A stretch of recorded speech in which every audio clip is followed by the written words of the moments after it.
Hello everyone, welcome to Mr. Hancock's English. In this video today I want to take a brief moment to explain an introduction to the Enlightenment, or the Age of Reason. It's known to be the Age of Reason for a specific purpose, and that is, during this time period, logic and reason was thought to be the end-all be-all to our understanding of the world, universe, life, everything. That this was the most powerful tool that we had to understanding, and there was a big shift in whose responsibility it was to harness that power, and so on. This took place mainly. It grew at times, but it was really focused between the mid 17th century to the early 19th century, and we had many different people, from scientists, from the scientific revolution, to philosophy and government and everything that was really pushing the Enlightenment and the idea of the Enlightenment. A specific point that's very important to understand is where Immanuel Kant is coming from, and his point is, what is enlightenment and why do we need it? Enlightenment is with the person to get out of our self-created jail cell of believing only what we've been told and not looking at it from our own perspective and trying to understand it from our own analysis. It was believed by those like Kant that prior to this point, people were not really doing too much thinking for themselves. They were relying on others like priests and clergymen and politicians and everyone to tell them why they, or just what they believe, without it really asking why. And it's not a bad thing to ask, why do I believe this? Why do I do this? Why are we doing this? That's a really good point, and it won't lead you to a bad place necessarily. It helps you understand either why you're doing it, or helps you go, hey, you know what, I don't need to be doing this anymore.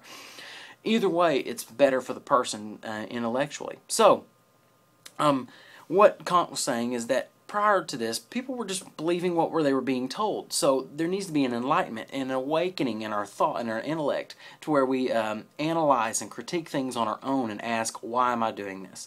And that was the big focus of the time, to become enlightened in that way. And logic and reasoning was those were the number one tool that we could use in this way. So that's what we're focusing on specifically for enlightenment, what it is. Now we'll be reading certain works that express this and also challenges this idea if it's used to its fullest extent.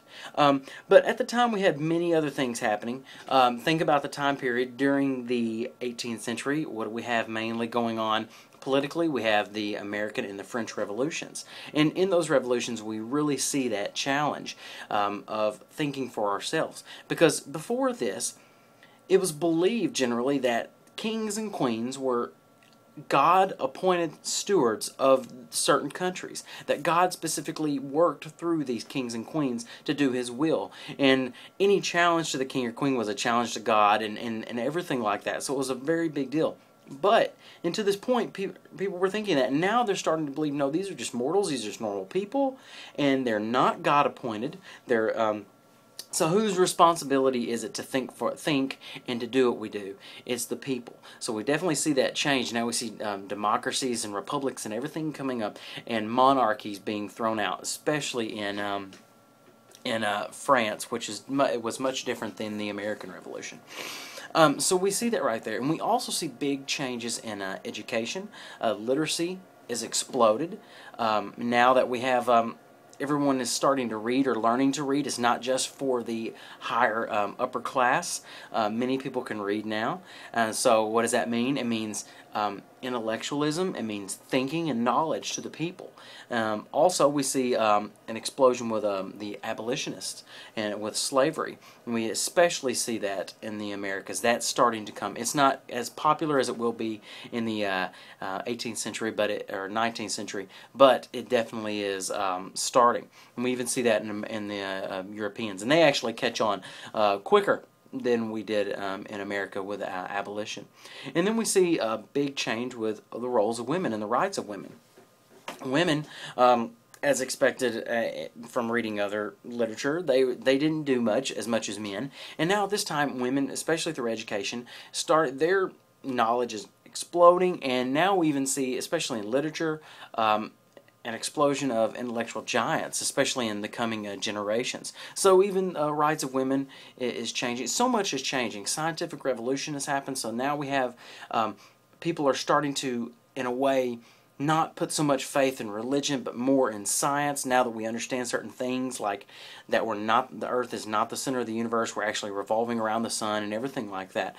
So at this time, we see a major explosion with all that. And I saved one last point for the end here, and it's the idea that logic and reason accomplish everything in a way, but not just that.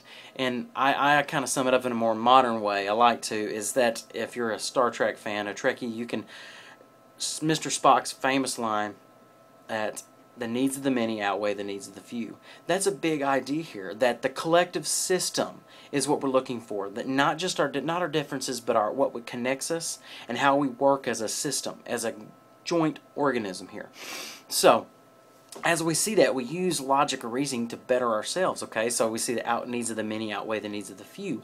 But how far does that go? Do we use logic 100% and no emotion? How much do we mix them? Should we use emotion at all? And so, with that being said, we see challenges such as Jonathan Swift to that notion. How far can we really go with this logic? So we not only see an explanation as to why we believe, or we're starting to move in one direction, now we're seeing a challenge to that as well. So that's a big point to consider here as you read your selections. And of course, if you have any other questions about any of this, please let me know, and I'll help you the best I can.